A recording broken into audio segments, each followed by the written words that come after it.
ideal gas equation. After ideal gas equation, we will study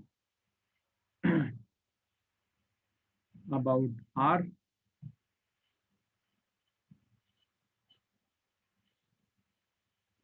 universal gas constant बोलते हैं इसको। उसके बाद हम लोग देखेंगे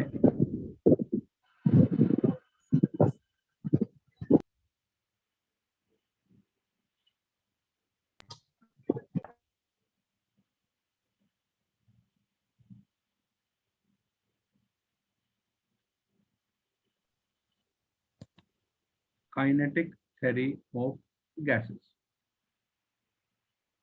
इसको बोलते हैं केटीजी। ठीक है,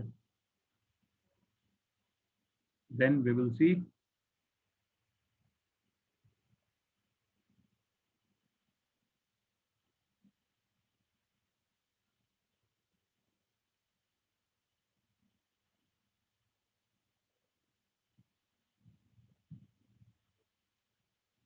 Maxwell's Boltzmann distribution curve,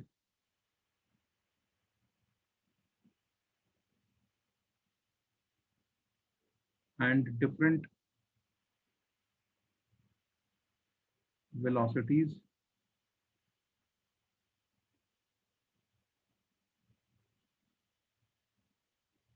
ठीक। उसके बाद द रियल गैसेस में हम लोग देखेंगे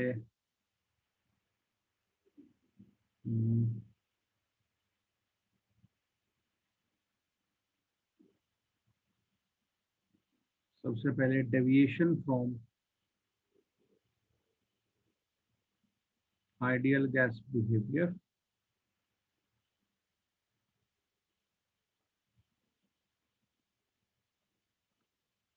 यहाँ पे हम इंट्रोड्यूस करेंगे van der Waals gaseous equation of state, van der Waals equation.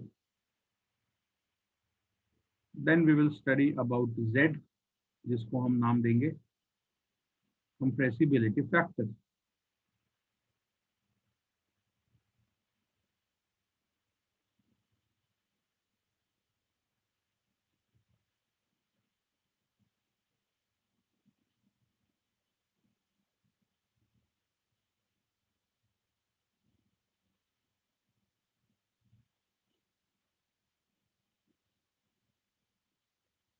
Compressibility factor के बाद हम लोग देखेंगे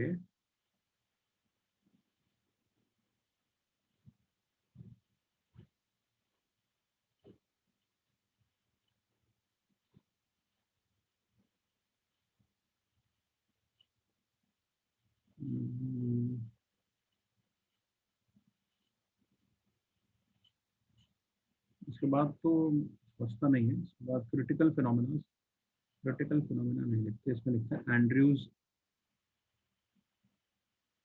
आइसोटॉर्म।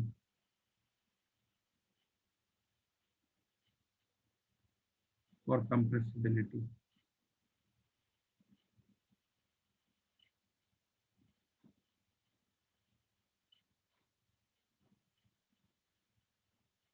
क्रिटिकल कांस्टेंट्स,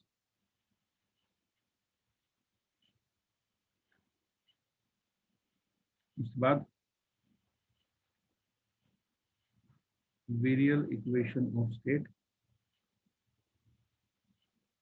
पूरा न्यूमेरिकल है ये भी chapter, numerical point of view से ये चैप्टर इंपॉर्टेंट है। ठीक है, और आफ्टर क्रिटिकल के बाद बात क्या है? क्रिटिकल कांस्टेंट्स,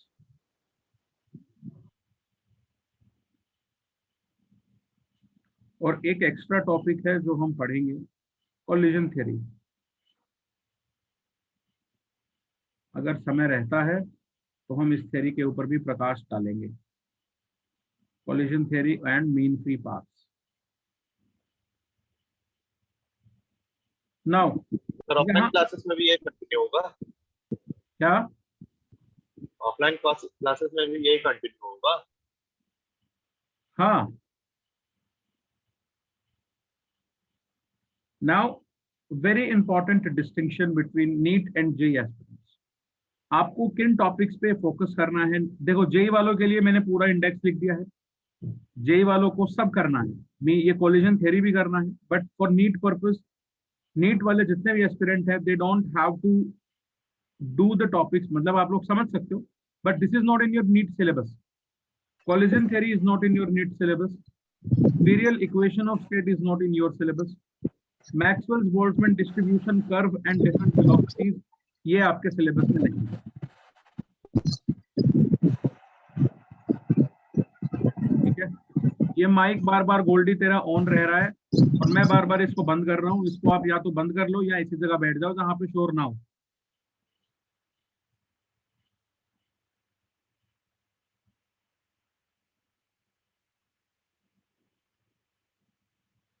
जो बच्चे नीट के लिए प्रिपेयर कर रहे हैं, बच्चों प्लीज ऐसे ही अंधाधुंध हमको नहीं पढ़नी है चीजें। अभी तक हम जो चीजें पढ़ रहे थे वो दोनों में कॉमन थी। ठीक है, तुमने जेई लेवल पे भी उसको किया है, तुमने नीट लेवल पे भी उसको किया है और बहुत अच्छे लेवल पे किया है। ऐसा नहीं है कि कोई नॉर्मल लेवल पे तुमने पढ़ी हुई चीजें। But right now this this chapter is a big difference between JEE and NEET. यहाँ पर ये तीनों चीजें जो है वो आपके नीट के और जेई के सिलेबस में डिस्टिंग्विश करती हैं।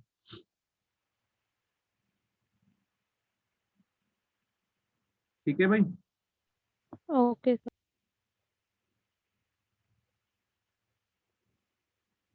तो हम लोग बेसिक जो शुरुआत करेंगे, इनमें से किसी भी चीज की हम लोग आज बात नहीं करेंगे।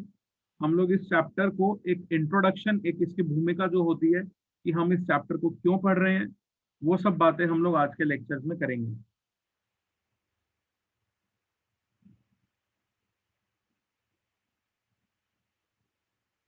तो देखिए,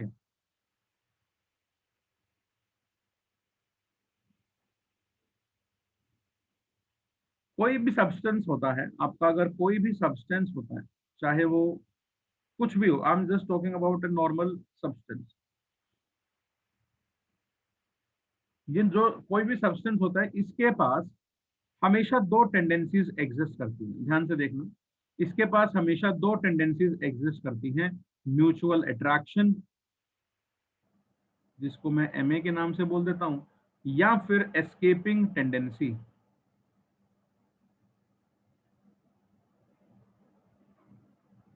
ईटी, एस्केपिंग टेंडेंसी होता है बेसिकली किसकी वजह से?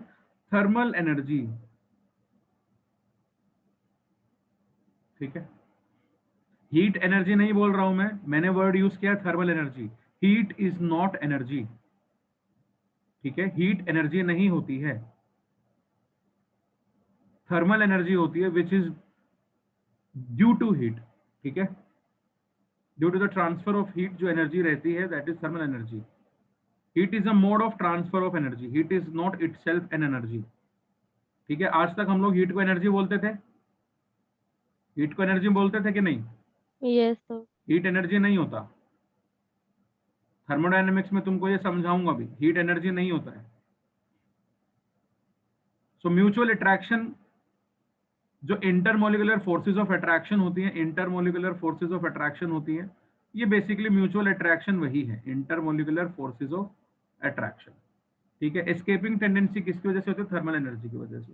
तो बेटा कोई भी अगर सब्सटेंस होता है, अगर मुझे आप उसमें ये बताओ, अगर म्यूचुअल अट्रैक्शन बहुत ज्यादा है एस्केपिंग टेंडेंसी से, ठीक है, बहुत ज्यादा है एस्केपिंग टेंडेंसी से, मतलब मॉलिक्यूल्स हमेशा ही एक दूसरे के पास रहना पसंद करेंगे, थोड़ा सा भी दूर नहीं जाएंगे। जैसे एक छोटा बच्चा होता है, वो अपनी मम्मी से बिल्कुल चिपक के रहता है, कभी भी उससे कोई दूर उसको लेके जाएगा, रोने लग जाएगा तुरंत।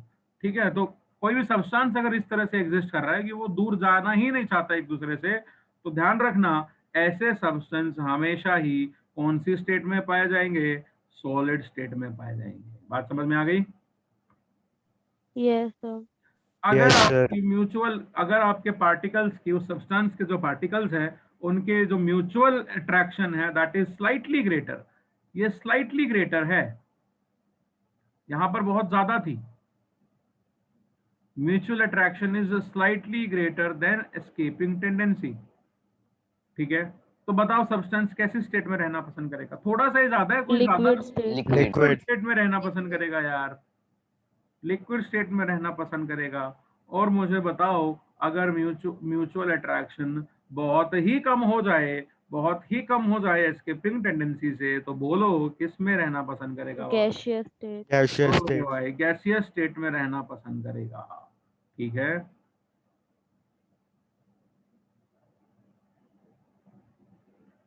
गैसियस स्टेट में रहना पसंद करेगा। ठीक है जी, ठीक है। हम इन तीनों स्टेट में से किस स्टेट की बात करेंगे? हम गैसियस स्टेट की बात करेंगे। ठीक है, अब ये जो गैसियस स्टेट है, इसको कैरेक्टराइज किया जाता है, बिकॉज इसको क्यों कैरेक्टराइज किया जाता है? क्योंकि ये बहुत सेंसिटिव होती है ये स्टेट, वॉल्यूम चेंज से और प्रेशर चेंज से। This state is very sensitive. बाकी लिक्विड स्टेट में प्रेशर चेंज करोगे तो तुमको पता ही नहीं चलेगा प्रेशर चेंज हुआ भी है। क्यों? क्योंकि वो हाईली इनकम्प्रेसिबल होते हैं, सॉलिड स्टेट। ठीक है, बट गैसियस स्टेट को थोड़ा सा ऊपर प्रेशर लगा दोगे तो बिल्कुल सेंसिटिव होते हैं जो बच्चे, जिनको टच कर दोगे ना तभी रोने लग जाएंगे। तो गैसियस स्टेट वैसी ही है। ठीक है, very sensitive state, it is a very sensitive state. Very sensitive state का मतलब ये नहीं है कि ये मतलब इसको तुम छेड़ दोगे तो ये भाग जाएगी, ऐसा नहीं है। मतलब ये कोई भी अगर तुम इसके टेम्परेचर में या प्रेशर में चेंज करोगे, वो बहुत छोटा सा भी चेंज क्यों ना हो, ये चेंज मान जाएगी, ये बुरा मान जाएगी। बात समझ में आ रही है कि नहीं? Yes, sir. Very sensitive state to volume change,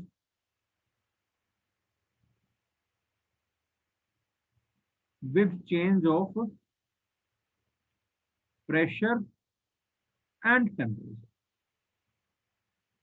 ठीक है, ऐसा क्यों हुआ कि ये इतना सेंसिटिव हो गई? क्योंकि गैसियस स्टेट में मॉलिक्यूल्स बहुत दूर दूर होते हैं।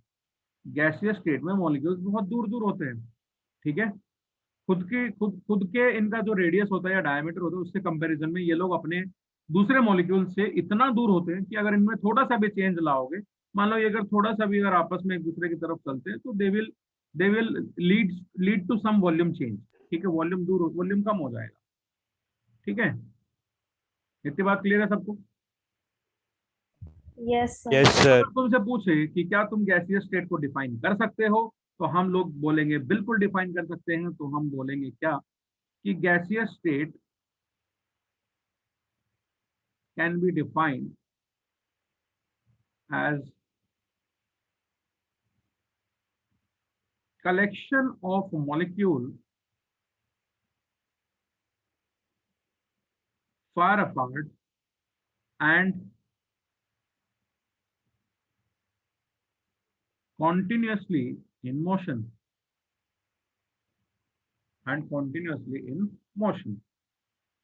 कोई दिक्कत?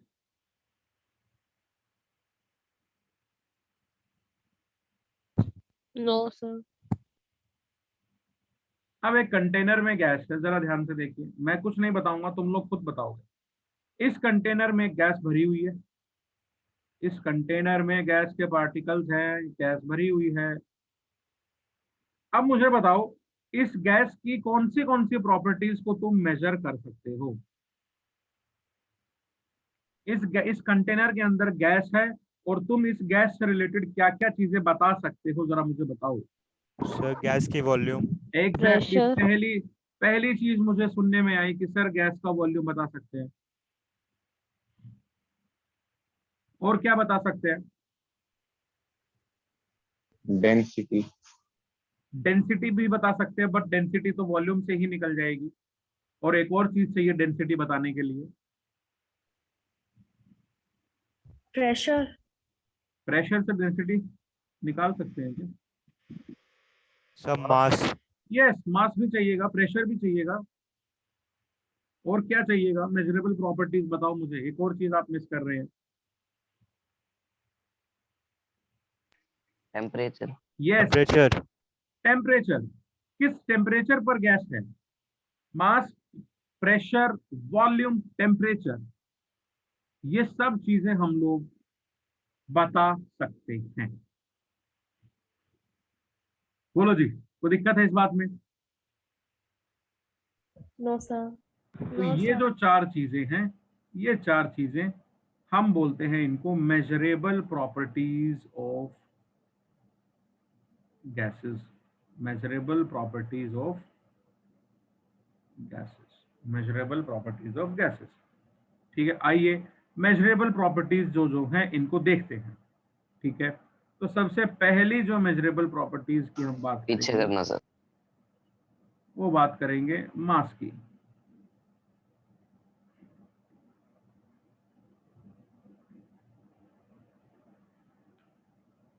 कर लो सर आगे। हम बात करते हैं सबसे पहली मेजरेबल प्रॉपर्टी मास, यानी गैस का मास हम किस किस तरीके से बता सकते हैं। ठीक है, मास भी बता सकते हो या इसको हम लोग बोल सकते हैं अमाउंट। मास की बात करोगे तो वजन की बात आ जाएगी, अमाउंट की बात करोगे तो यहाँ पे आ जाएंगे कौन, मोल भाई साहब आ जाएंगे। ठीक है, तो मेरे हिसाब से मोल्स से तो हम बचपन से पढ़ते हुए आ रहे हैं। मोल्स सबको पता है क्या होता है, given mass by molar mass. Molar mass. ठीक है, और नंबर ऑफ मोल्स और हम कैसे निकाल सकते थे, given number by Avogadro number. और हम कैसे निकाल सकते थे, गिवन वॉल्यूम अगर लीटर्स में है divided by 22.7 litres, condition should be STP, new convention के हिसाब से अगर कंसिडर करें तो। ठीक है, तो ये हुई मास की बात। सिंपल सी बात है, अगर तुम मोल्स निकालना चाहते हो तो ऐसे निकाल सकते हो, या अगर तुम उस गैस का मास निकालना चाहते हो तो अगर तुमको उसके मोल्स मालूम है तो तुम उसको उसके मोलिकुलर मास से मल्टीप्लाई कर दोगे, you will get the mass of that gas. ठीक है, उस गैस में कौन सी वो गैस है और उसके कितने उसके मॉलिक्यूल्स है उस गैस में। तो मान लो तुमसे पूछा 10 ग्राम O2 में बताओ कितने O2 के मॉलिक्यूल्स है, so we will simply use mole concept and can easily calculate given number of molecules of oxygen gas. तुमसे 10 ग्राम गैस का वॉल्यूम पूछ लिया तो तुम ग्राम से पहले मोल्स निकाल लो, मोल्स के बाद उसको you can convert into volume if the conditions are STP. इतनी बात क्लियर है सबको। Yes Yes, sir. sir. Yes, sir. उसके बाद बात करते हैं वॉल्यूम की, गैस की वॉल्यूम की। तो बेटा किसी भी जो गैस का वॉल्यूम होता है, volume of gas is the volume of the container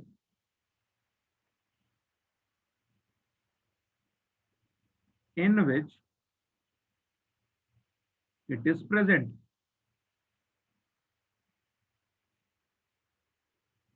gases को फैलने की आदत होती है, गैसेस जहां डालोगे वहां फैल जाएगी। गैसेस को तुम जहां पे, ऐसे लोग होते हैं ना कहीं पे ले जाओ वो फैल जाते हैं, तो गैसेस उन्हीं लोगों में से है। गैसेस को तुम जहां पे रखोगे फैल जाएंगी।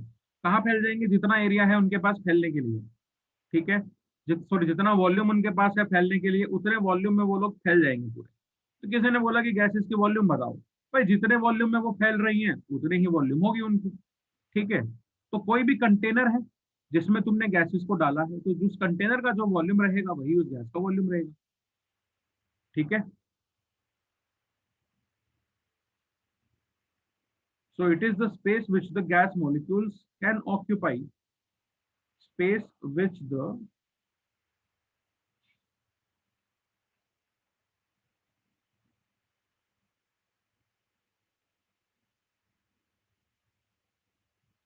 gas molecules can occupy।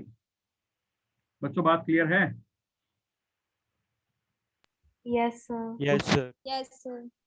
कुछ यूनिट कन्वर्जन्स के फैक्टर्स तुमको दे रहा हूं जिनसे हमको डील करना पड़ेगा। ये बातें हमने मोल कॉन्सेप्ट में भी की थी,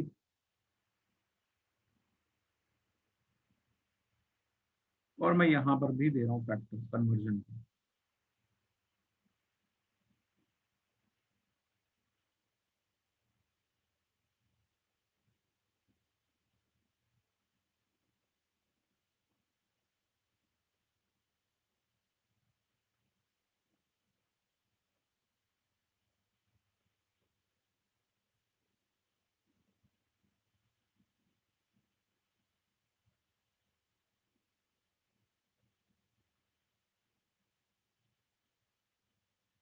नोट कर लिया। Yes, sir. sir. Yes sir.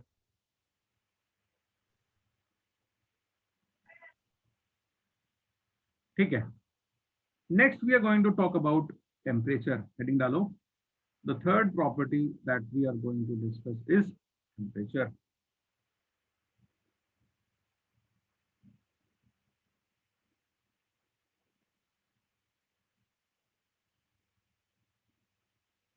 ठीक है.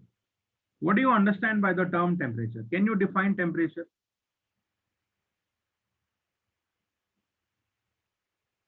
Can you define temperature?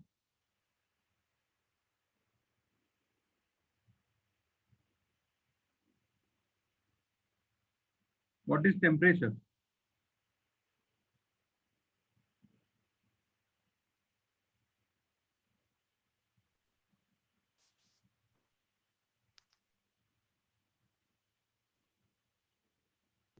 Sir, the amount of heat present. Amount of heat.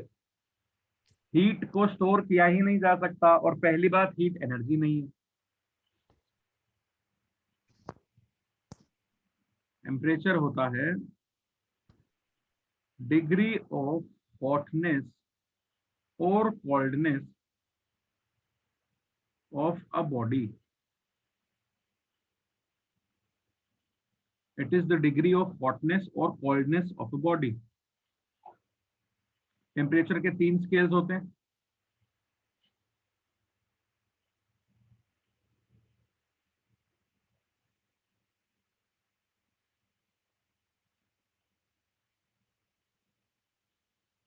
ये रिलेशन हम लोग यूज कर लेंगे. C डिग्री सेल्सियस के लिए है, K केल्विन के लिए है, और F डिग्री फॉरेनहाइट के लिए है. ठीक है.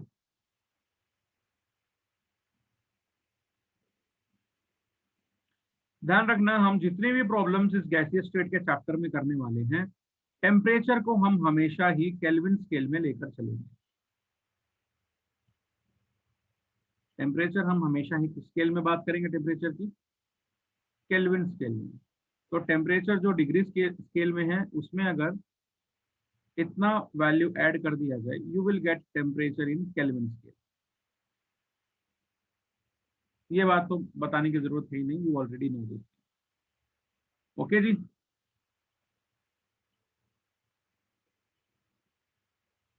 ठीक है. Yes, sir. Yes, sir. चलिए, टेम्परेचर Yes, sir. बेस्ड एक क्वेश्चन करवाता हूँ. ठीक है, तो जेई ने पूछा हुआ है. देखना, मतलब गैसीय स्टेट में एक बहुत बेसिक टेम्परेचर पर क्वेश्चन आ गया.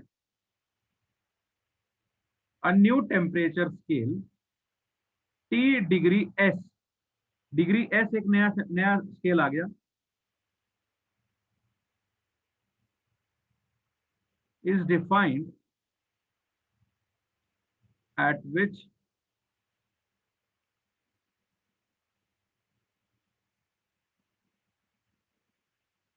boiling point of water is 180 degree S.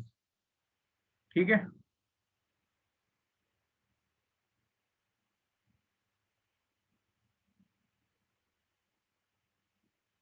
And freezing point of water is 30 degree S. Convert 80 degree S into Kelvin. कर पाओगे? ट्राई कर रहे हैं सर. करिए.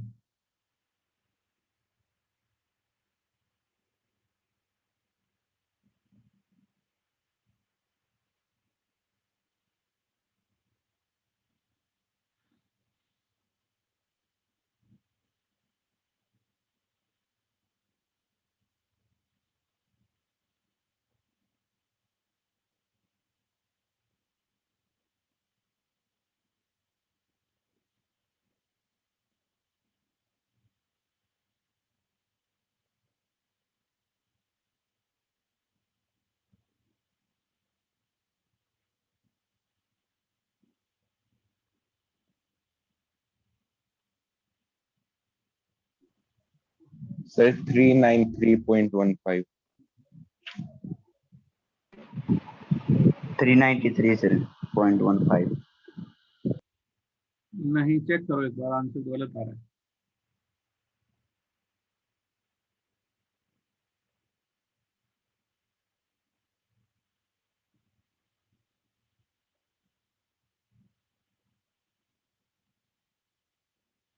सर 165.7. नो.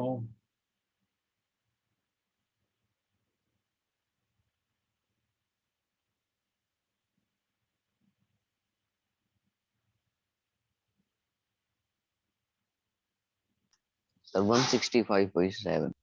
नो,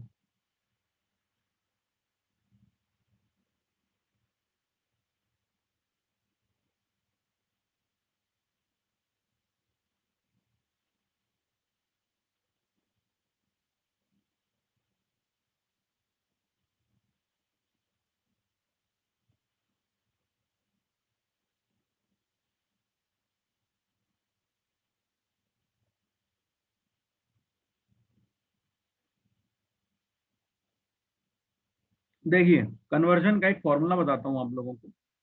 इसका केमिस्ट्री में इतना ज्यादा यूज नहीं होता जितना फिजिक्स में होता है, बट हमारे यहाँ पर इस तरह के क्वेश्चन करने में ये काम आएगा।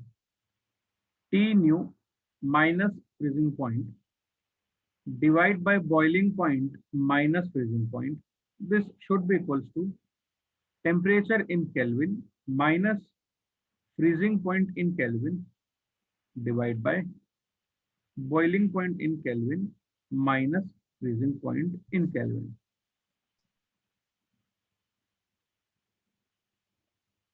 इस साइड पर आप कोई भी स्केल उठा सकते हो, ठीक है। ये केल्विन का लिया है मैंने, यहां पर अगर डिग्री सेल्सियस में पूछा होता तो, बात समझ रहे हो,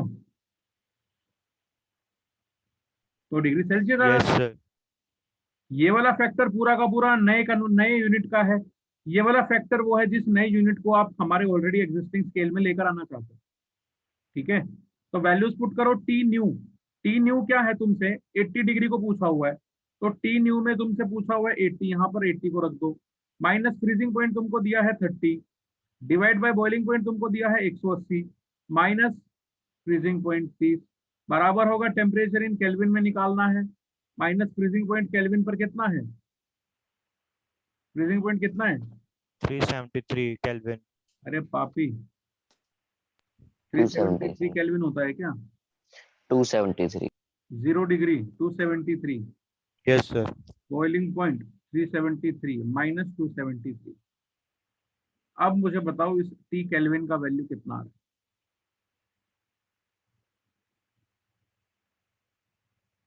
ये देखो फंडा समझ रहे हो मैंने क्या किया है, फंडा देखो मैंने ये कॉन्सेप्ट इसमें क्या लगाया है बेटा, यहाँ पे boiling point minus freezing point, ये दूसरा स्केल है हमारा, ये boiling point minus freezing point, ये हमारा कौन सा स्केल है, केल्विन स्केल है। अगर ये सेल्सियस स्केल भी होता तो यहाँ पर बॉइलिंग पॉइंट 100 होता, यहाँ पर फ्रीजिंग पॉइंट 0 होता, तब भी ये डिफरेंस जो होता वो सेम रहता। इनके टेम्परेचर का भी डिफरेंस क्या रहता, बोलो, सेम रहना चाहिए ना ऊपर। Yes, sir. तो ये दोनों इक्वेट किए हैं हमने बस।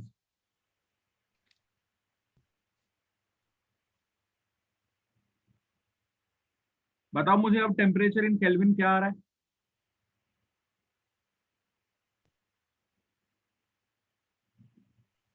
306.3। हाँ ये सही आंसर है, 306.33 केल्विन।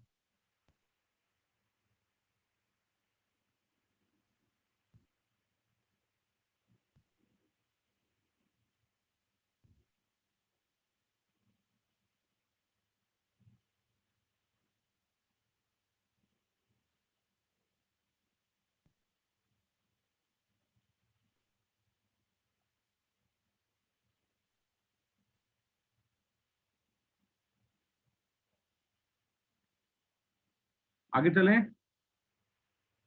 सबका आ गया आंसर ये। Yes, sir. Yes, sir.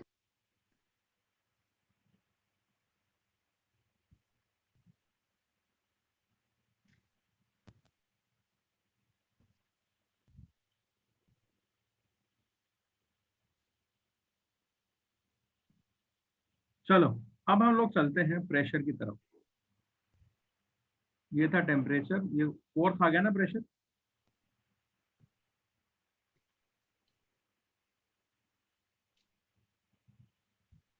Pressure क्या होता है,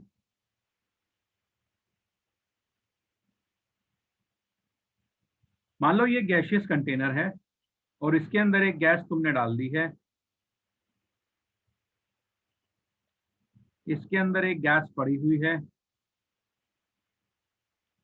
तो बेटा इस गैस के मॉलिक्यूल्स इस कंटेनर पर कितना प्रेशर लगा रहे हैं या कितना फोर्स लगाएंगे per unit area, that will be called as pressure of the gas. ठीक है, so we can write pressure of a gas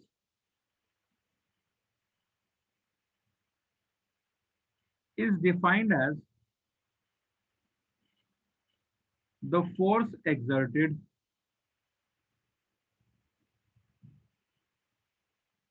by the gas on the walls of its container। ठीक है,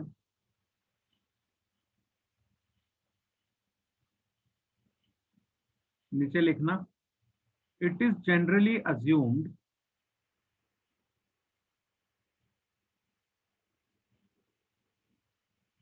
that pressure is isotropic। Isotropic का मतलब क्या होता है कि प्रेशर का जो वैल्यू होगा, जो भी वैल्यू ये कंटेनर में गैस का प्रेशर आ रहा है, तो मॉलिक्यूल्स तीनों डायरेक्शन में उतना ही प्रेशर लगाएंगे। Pressure is same in all the three direction. Isotropic का मतलब होता है कि हर डायरेक्शन में किसी फिजिकल प्रॉपर्टी का वैल्यू सेम होना।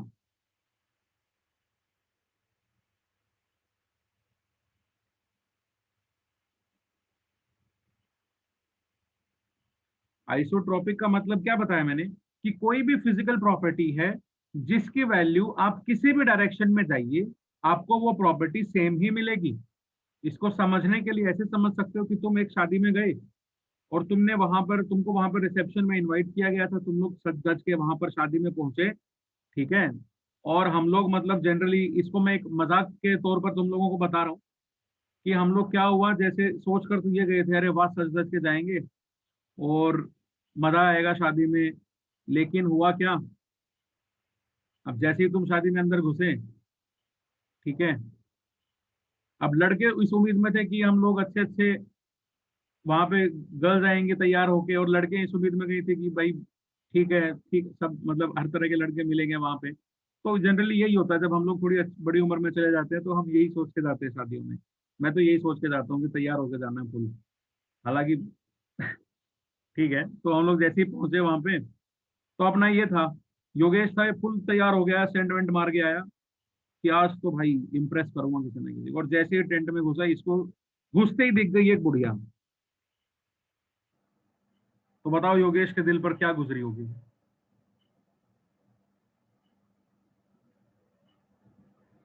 बता सकते हो तुम नहीं बता पाओगे, वो योगेश ही जानता है उसके दिल में कितना दर्द हुआ है। क्यों योगेश?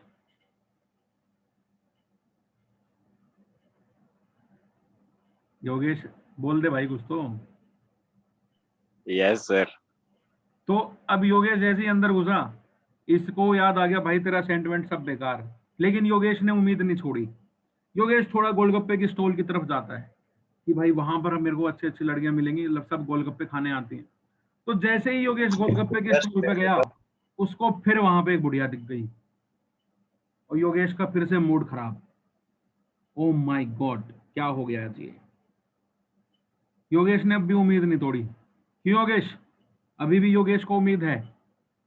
फिर योगेश गया दूसरी स्टॉल पर, इसको उम्मीद थी वहां पर कुछ अच्छा होगा, भगवान के घर पे देर है लेकिन अंधेर नहीं है, इस उम्मीद में योगेश चल दिया। और जैसे ही योगेश दूसरी स्टॉल पर पहुंचा, वहां पर भी उसको कौन मिल गया? बताओ, वहां पर भी कौन मिला होगा? उसका पापा। वहां पर भी बुढ़िया मिल गई। वहां पर भी योगेश को बुढ़िया मिल गई। तो क्या समझे इस बात से? योगेश जहां जा रहा है वहां पे कौन मिल रहा है? योगेश अफेक्टेड है बुढ़ियों की तरफ। योगेश जहां जा रहा है वहां पे उसको बुढ़िया मिल रही है। ठीक है, इसका मतलब योगेश इज आइसोट्रोपिक, या योगेश जो देखने जा रहा है, Yogesh is in search of something. So जिस चीज की वो सर्च कर रहा है, that is isotropic, that is बुढ़िया, दैट इज एवरीवेयर। जहां पे योगेश जा रहा है वहां पे बुढ़िया मिल रही है। तो योगेश इस डायरेक्शन में गया तब भी बुढ़िया, इस डायरेक्शन में गया तब भी बुढ़िया, फिर वापस आ गया ऐसे ऐसे ऐसे, इधर भी बुढ़िया। जहां जा रहा है वहीं पे इसको बुढ़िया टक्कर जा रही है। तो इसका मतलब ये आइसोट्रॉपी कहलाता है, ऐसी प्रॉपर्टी आइसोट्रॉपी कहलाती है। लेकिन जस्ट इमेजिन अ कंडीशन जहां पे जैसे ही योगेश गेट के अंदर घुसा, उसको अंदर घुसते ही एक बुढ़िया मिल गई, ठीक है। फिर वो दूसरी स्टॉल पर गया, वहां पे उसको एक आंटी मिली, आंटी को नमस्ते नमस्ते की। उसने बोला आंटी फलाना फलाना आई है क्या? आंटी ने बोला हाँ बेटा वहां पे उस स्टॉल पे है। तो फिर योगेश दूसरे स्टॉल पे गया, वहां पे फिर उसको जिसकी वो तलाश में था दोस्तों, वहां उसको वो मिल गई, ठीक है। तो योगेश बड़ा खुश हुआ, योगेश बोला आज तो मेरे सेंट के परफ्यूम के पैसे वसूल हो गए, ठीक है। तो योगेश बड़ा खुश हुआ, योगेश ने खाना भी नहीं खाया, बेचारा कूदते कूदते घर आ गया, ठीक है। तो ये क्या हुआ? क्या इसको योगेश को यहाँ पर दूसरे केस में हर जगह पर बुढ़िया मिली क्या? नो सर, ये सर। आइसोट्रॉपिक नहीं है। ऐसी चीज को बोलते हैं एनाइसोट्रॉपी। इसको क्या बोलेंगे? एनाइसोट्रॉपी, जहां पे physical properties are different in different direction. Anisotropy solid state में आएगा, physical properties are different in different directions, that is anisotropy। Isotropy, anisotropy से वर्ड बन जाएगा एनाइसोट्रोपिक, आइसोट्रोपी से वर्ड बना है आइसोट्रोपिक। अरे बच्चों समझ में आया क्या? Yes sir. Yes, sir. सारे बोलो रश्मि रे, बता रे। Yes, sir. Yes sir. तो आइसोट्रोपी और एनाइसोट्रोपी ये होते हैं, ठीक है। तो अब मैं वापस अपने टॉपिक पे आता हूं।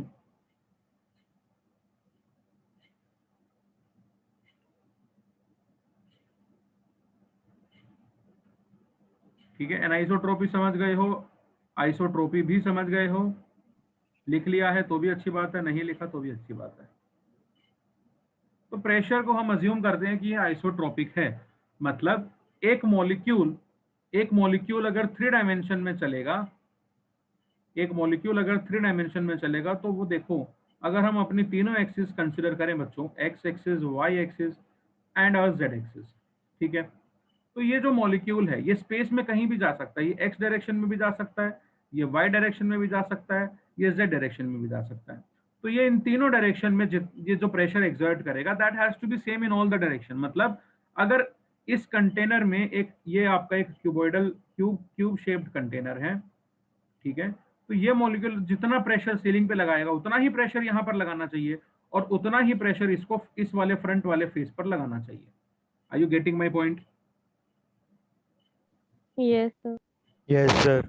ठीक है। तो अब बात कर Yes, लेते sir. हैं कि प्रेशर की किन किन यूनिट्स को आपको डील करना पड़ेगा इधर, ठीक है। मैंने आपको ऑलरेडी एक नंबर बताया हुआ था, अगर वो तुम लोगों को याद हो तो फिर भी मैं एक बार फिर से आपको कन्वर्जन्स लिख के दे देता हूँ। 1 बार जो होता है वो 10 की पावर न्यूटन पर मीटर स्क्वायर होता है, ये होगा 100 किलो न्यूटन पर मीटर स्क्वायर होता है, जो होता है 100 किलो पास्कल्स के बराबर। पहली बात। दूसरी बात क्या होती है?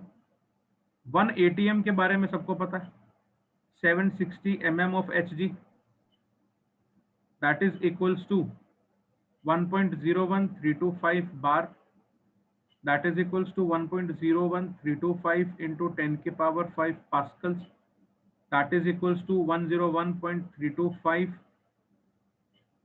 किलो पास्कल, ठीक है। 1 newton metre per square is 1 pascal, ठीक है। So this is kilo pascal, this is equals to 1.0332 kilogram, ये किलोग्राम मत लिखो, इसका कोई काम नहीं है यूनिट। ये हो गई आपकी सारी बातें, ठीक है।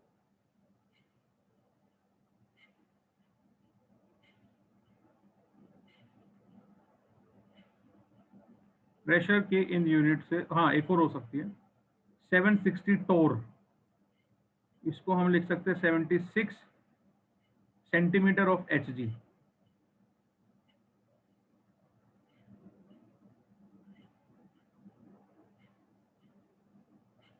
दूसरी प्रेशर की यूनिट हम लोग ये याद रखेंगे।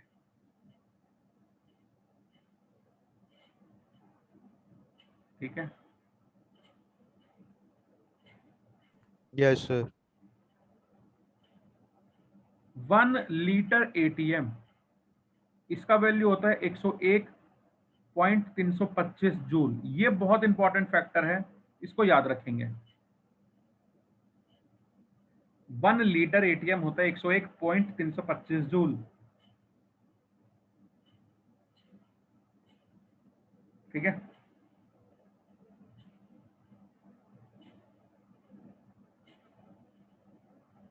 इतनी बात समझ में आ गई? Yes, sir. Yes, sir.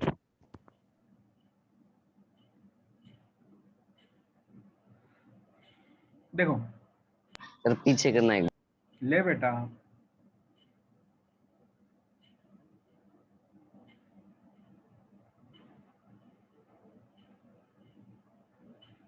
हो गया सर।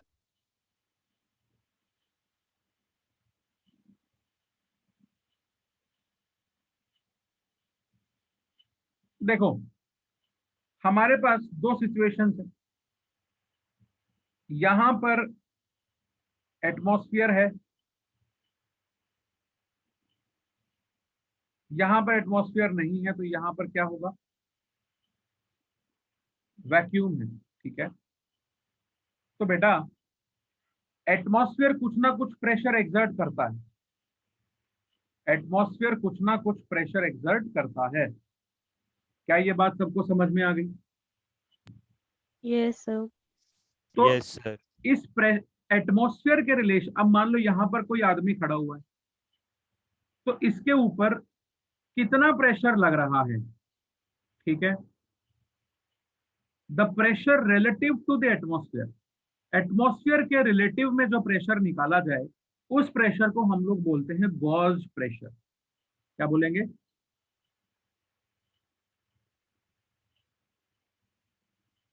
Gauss pressure. इसको लिखेंगे the pressure relative to the atmosphere.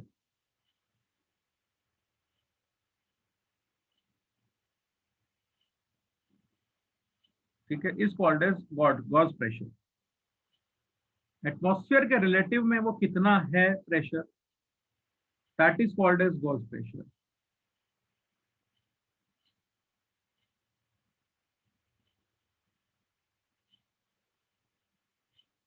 समझ में आ रही है बात?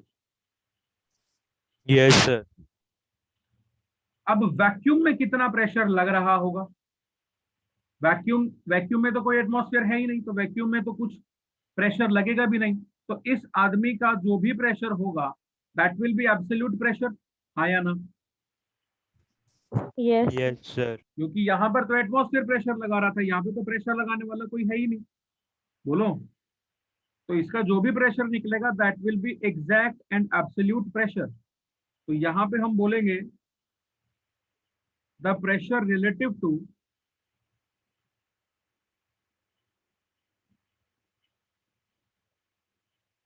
The perfect vacuum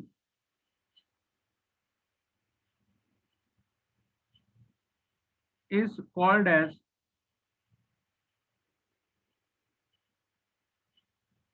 absolute pressure। Perfect vacuum के रिस्पेक्ट में जो प्रेशर निकाला जाए that is called as absolute pressure. बोलो भाई। अब मुझे ये बताओ, तो फिर गॉस प्रेशर को क्या मैं ये लिख सकता हूँ? जरा सोच समझ के जवाब दीजिएगा। क्या गॉस प्रेशर को मैं परफेक्ट एब्सोल्यूट प्रेशर की टर्म्स में और एटमॉस्फेरिक प्रेशर के टर्म्स में लिख सकता हूं कि नहीं? यहां पर मेरे को परफेक्ट एब्सोल्यूट प्रेशर मिल रहा है, यानी ये मैक्सिमम प्रेशर होगा, एब्सोल्यूट प्रेशर। इसमें से अगर एटमॉस्फेरिक प्रेशर घटा दिया जाए तो क्या मुझे गॉस प्रेशर नहीं मिल जाएगा? Yes, sir. बोलो बच्चों।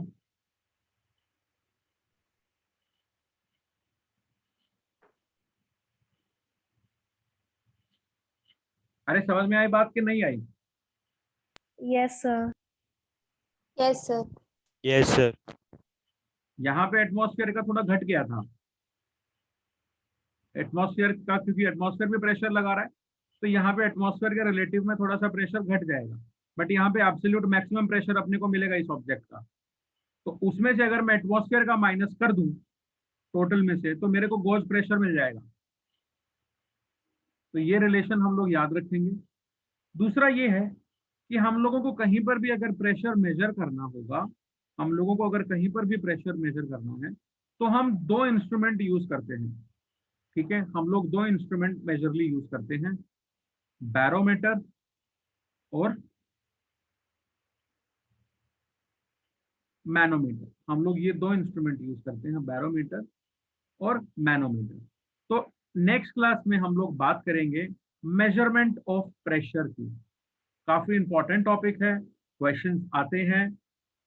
दोनों इंस्ट्रूमेंट्स का वर्किंग देखना है हमको, और दोनों इंस्ट्रूमेंट से कैसे आप प्रेशर कैलकुलेट कर सकते हो किसी ऑब्जेक्ट का, कैसे अगर बैरोमीटर फॉल्टी हो जाए तो क्या होगा, बैरोमीटर में पानी घुस जाए तो क्या होगा, प्रेशर में कुछ चेंज पड़ेगा कि नहीं, ये सब बातें हम लोग करेंगे नेक्स्ट क्लास में। कोई दिक्कत? No sir. No sir. चलिए आज के लिए सेशन को इधर ही रोकते हैं। नेक्स्ट क्लास में हम लोग मेजरमेंट ऑफ प्रेशर की बात करेंगे, एंड आफ्टर दैट, यस बोलिए सर 1 जुलाई से ऑफलाइन क्लासेस शुरू होंगी। बेटा। उम्मीद तो है हमको भी, और हम पूरे एंथुजियास्टिक हैं इस चीज को लेके कि 1 तारीख को हम लोग शुरू करेंगे क्लासेस। ठीक है, फिर भी अगर if there is Yes, sir. Anything let you know, don't worry. ठीक है, सर हाँ बेटा बोलो। सर जो पिछली पुरानी डीपीपीज हैं, हाँ, तो सर उनके डाउट्स कब लोगे? उनके डाउट्स एक काम कर सकते हैं, देखो अभी जो, 1 मिनट पहले मैं